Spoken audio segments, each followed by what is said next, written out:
আসসালামু আলাইকুম। এই ভিডিওতে বই নিয়ে হুমায়ুন আহমেদের একটি উক্তি শেয়ার করব। তো চলুন শুরুতে আমরা উক্তিটি জেনে নিই। বই আমাদের মাঝে একটি নতুন দৃষ্টিকোণ সৃষ্টি করে।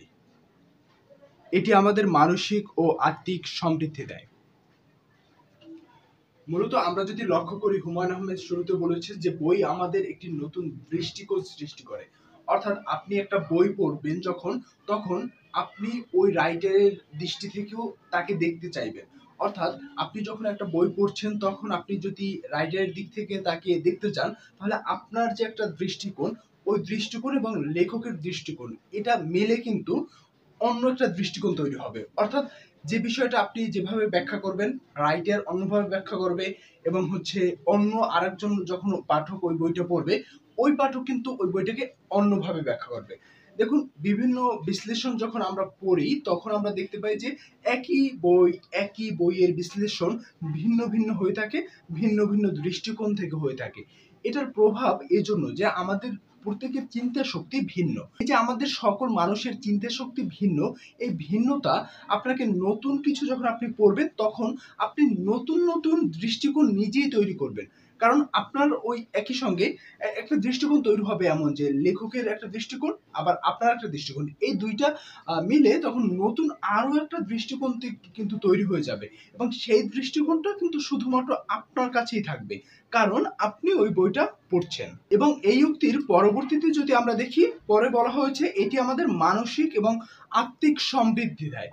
দেখুন, মানসিক শান্তি আপনি তখনই পাবেন কোনো একটা বিষয় যখন আপনার বেশি ভালো লাগবে, তখনই সেখান থেকে আপনার মানসিক প্রশান্তি কাজ করবে। যদি দেখুন, আপনি যাকে আর কি পছন্দ করেন, সেটা হতে পারে আপনার পরিবারের বা হতে পারে আপনার বিপরীত লিঙ্গের কোনো একজন মানুষ হতে পারে বা যে কোনো ব্যক্তিই হতে পারে যাকে আপনি পছন্দ করেন, তাকে যখন আপনি পছন্দ করবেন তার প্রতিটি কথা, তার প্রতিটি কার্যক্রম আপনার ভালো লাগবে, কারণ আপনি তাকে পছন্দ করেন। বাই দ্য ওয়ে, এখানে পছন্দ বলতে শুধুমাত্র আপনার আবার যুবক যুবতীদের প্রেম বিষয় ভাববেন না। কারণ পছন্দ বলতে আপনি আপনার ছোট ভাই, ছোট বোন বা যে কাউকেই পছন্দ করতে পারেন। অর্থাৎ পছন্দ বলতে শুধুমাত্র আমি সংকীর্ণ করছি না, পছন্দটাকে আমি অনেক বেশি ভালোভাবে দেখি। ভালোবাসা, পছন্দ এগুলো অনেক বড় একটা শব্দ। এই বড় শব্দগুলো কিন্তু একদম সংকীর্ণভাবে দেখবেন না। কারণ এখন পছন্দ করতে এই কথাটা যদি বলি, তাহলে হয়তোবা অনেকে ভাববে যে যুবক যুবতীর যে প্রেমের সম্পর্ক হয়, ওই পছন্দকে আমি পছন্দ বলছি। আমার পছন্দ হতে পারে আমার ছোট জুনিয়র বা আমার সিনিয়রদের পছন্দ হতে পারে। কিন্তু এই পছন্দের ডেফিনিশনটা কিন্তু ভিন্ন ভিন্ন হয়ে থাকে। আপনি কিন্তু কোনভাবে নিচ্ছেন I don't know, বাট আমার অনুরোধ থাকবে, আপনি যুবক যুবর যে একটা পছন্দের, ওই পছন্দকে আমি মিন করছি না। যাই হোক, অন্য বিষয়ে চলে যাচ্ছি কথাগুলো। আপনি যাকে পছন্দ করেন বা যাকে ভালোবাসেন, তার কথা শুনলে বা তার কার্যক্রম দেখলে আপনার মনের ভিতর একটা প্রশান্তি কাজ করে বা তাকে আপনার ভালো লাগে। এই যে মনের ভিতর প্রশান্তি কাজ করে, তখন আপনার আত্মিকভাবেই তার প্রতি একটা ভালো লাগা কাজ করবে। তেমনি ভাবে একটা বই যখন আপনি পড়বেন, ওই বইটা পড়তে পড়তে আপনার একটা ভালো লাগা তৈরি হয়ে যাবে। তখন কি, ওই বইয়ের যে রাইটারের অন্য বই পড়ার প্রতিও কিন্তু একটা আগ্রহ আপনার তৈরি হবে।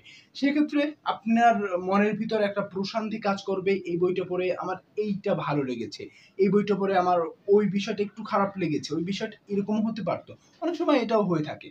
আবার দেখুন, যখন ভালো লাগা কাজ করবে তখন কিন্তু মানসিক এবং আত্মিকভাবে আপনি একটা প্রশান্তি কাজ করবেন। আর বই শেষ করলে কিন্তু অনেক বেশি একটা আনন্দের অনুভূতি হয়। আপনার কি এমন কোনো অনুভূতি হয়েছে?